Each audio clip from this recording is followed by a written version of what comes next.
חברים, הבצל כבר נכנס לסיר. ועכשיו תור הגזר להיכנס בסדר. יש לנו כאן הרבה מסכים לא קשורים. ואופס, הגזר לא נכנס בסדר. והגזר כן מתפזר כי הוא לא נכנס בסדר.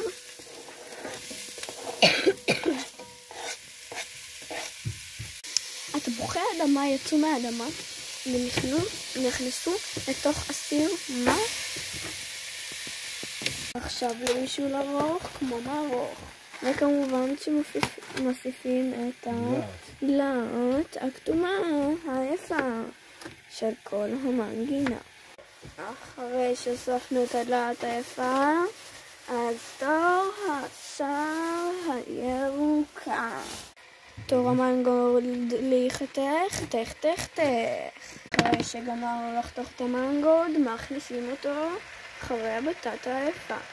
אחרי הדלעת היפה. אני מתקנת את עצמי, דלעת יפה. כי אין זוג. מנגו הוא כתום, מנגו. אז מנגו הוא כתום, והדלעת היא גם כתומה. אז שניהם ביחד זה יוצא מושלם. ואחרי זה סלרי. הסלרי אין חרוז בשביל זה, נמצא בעתיד. או שאני אכתוב לכם אם אני אזכור. הסלרי אומר רכבת צירוקים, כי הוא סלרי מסרק את בקיצר המנגולד מסרק את הרכבת, בקיצר הסלרי מהרכבת צירוקים. קוראים מוסיפים לתבשילים. היי לא, אנחנו טובים.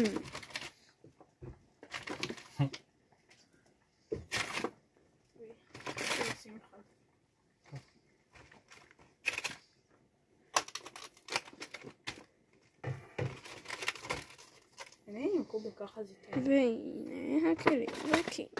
אז נותנים להם בישולים. ובתיאבון אחרי שמכבים את הגז.